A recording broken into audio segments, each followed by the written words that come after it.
Hello everyone, welcome back to our channel నివీనిత్వి cooking and vlogs. ముందుగా మీ అందరికీ కూడా నమస్కారం అండి. ఇవాల్టి వీడియోలో 11వ తేదీ మంగళవారం శుభగడియలు ఏమిటి, తిథి ఏమిటి, నక్షత్రం ఏమిటి, అలాగే ఈరోజు ఏమైనా శుభకార్యాలకు మంచిదేనా, అలాగే ఈ రోజుకున్న ప్రత్యేకత ఏమిటి, ఇవన్నీ కూడా తెలుసుకుందాం ఇవాల్టి వీడియోలో.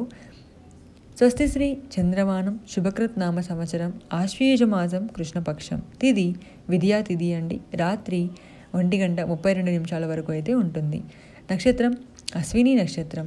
సాయంత్రం 5:23 వరకు అశ్విని నక్షత్రంలోనే ఉంటుంది. అలాగే రాహుకాలం మధ్యాహ్నం 3 గంటల నుంచి 4:30 వరకు. యమగండం ఉదయం 9 గంటల నుంచి 10:30 వరకు. దుర్ముహూర్తాలు 2 సార్లు వచ్చాయి. అది ఉదయం 8:16 నుంచి 9:03 వరకు. తర్వాత తిరిగి రాత్రి దుర్ముహూర్తం అనేది 10:37 నుంచి 11:25 వరకు అయితే ఉంది. అమృతకాలం ఉదయం 10:40 నుంచి 1 గంట వరకు. వర్జం కూడా 2 సార్లు వచ్చింది.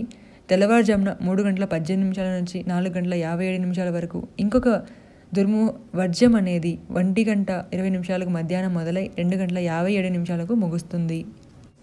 మరి ఈరోజు విద్య తిథి అనేది మంచిదేనా అన్న విషయానికి వస్తే మంచిదే, కానీ మంగళవారం అనేది చాలామంది మనము పాటింపుగా అయితే పాటిస్తాము, అంటే చెయ్యము ఏ కార్యక్రమాలు కూడా.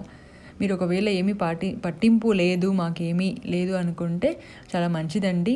కాకపోతే నామకరణము, శ్రీమంతము అలాంటివి చేయలేరు కాబట్టి కొన్ని అంటే షాప్ ఓపెనింగ్స్ మంగళవారం పూట మేము చేయవచ్చు అంటే మీరు చేసుకోవచ్చు, లేదు అంటే ఈరోజు చేయవలసిన అవసరం లేదు. ఇవాళ వీడియో మీకు నచ్చింది, హెల్ప్ అయింది అనుకుంటున్నాను ఫ్రెండ్స్. నచ్చితే లైక్ చేసి షేర్ చేయండి. అలాగే మరిన్ని మంచి విశేషమైన భక్తి వీడియోస్ కోసం నా ఛానల్ని తప్పకుండా సబ్స్క్రైబ్ చేయడం మాత్రం మర్చిపోకండి. సర్వేజన సుఖినో భవంతు.